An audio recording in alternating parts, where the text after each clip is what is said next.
Folks, welcome back. Today I want to show you how I replace the pump bulb here on my Evinrude Intruder 150 here. It's a 1994 outboard here. As you guys know, you follow me along, and we changed the plugs. This thing's been leaking for the past year, and I've been kind of putting it off. So today I decided to go ahead and replace it. And when I say leaking, it's not like, I don't even know for a fact if it was leaking from the hose or if it was leaking from the bulb. So I went ahead and replaced it. I cut the hose back, cut it off a little bit here. There you go. I'll show you folks. Here you go. I cut it off just in case the hose. This, you gotta figure it's a 20-something-year-old hose here. It's dry rotted. Either way, just kind of want to give you a rundown, folks. If you think about doing this, if you're on a boat or outboard or whatever, and you're running into some problems with the fuel system leaking, this may be an idea, something you can do to fix it. So the main thing is you buy a pump bulb here. Make sure you get the right size for the. This here's a 3/8. The two sizes that I ran into was the 3/8 and the 5/16. And of course mine happened to be 3/8. So I've already done it. I'm just going to kind of walk you guys through what to do.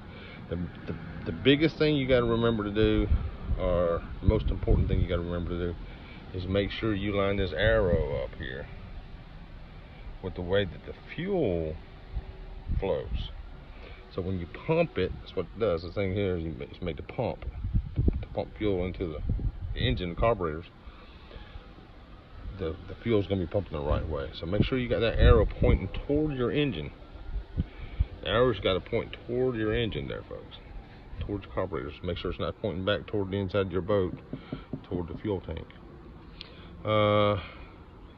So of course, when you get a fuel line like this, it was this old, it takes a lot to get it on there. A lesson learned, I guess you could say, is you should always try to keep some extra fuel clamps, folks. This is actually off my oil line here. I'll show you when I walk around here, folks. But just get you some extra metal clamps, or you can use plastic like this when you see a break, and just keep them in the garage. So now what I got to do here is tomorrow or later today, I'll go and place a fuel clamp, a small metal clamp here and here on each side of my bulb. That way you make sure there's constant pressure there, even pressure around there. Now you see from the factory, this thing came with these little metal clamps, and you can buy those too. And some of you guys might already have kits to do that with. All right, let's walk around to the engine here. So what I did is I bought 2 foot of hose. You see I had jerry rigged that, and I bought a bulb.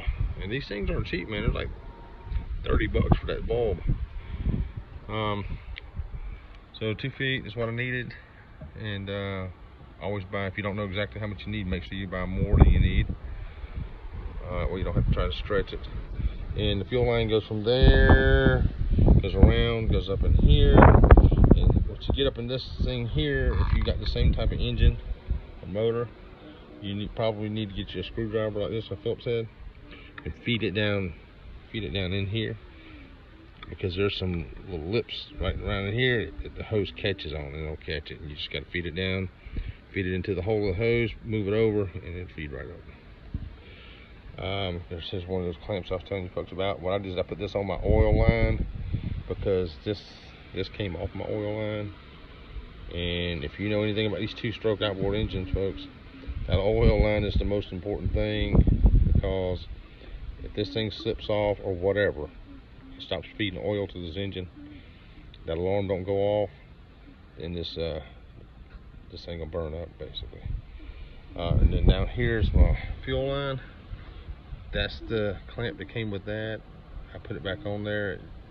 It's not really wanting to fit that well, so what I'm going to do again, later today or tomorrow, I'll replace this clamp with one of these. So I'll go buy me a 4-pack basically. One there, and one here, and I'll have one left over. And what you do here is basically to put it all back together. You feed this cover up. This is what this is, a cover. Feed it up. I probably won't be able to do this one-handed on holding the phone, but either way, you feed it up. This hole lines up with this hole, and then you run the screw back through it. And that's it, folks. That's how you change the pump bulb on your boat. Some boats may be easier than this, may be harder than this, but it's really not that difficult. It's just a matter of putting forth the effort and not wanting to pay somebody to do it, you know, folks. All right, again, thanks for stopping by. Thanks for following along. I ask you guys again, like and subscribe to the channel. If you guys know a better way to do this, let me know. Leave it in the comments. And again, thanks for stopping by, guys. Later.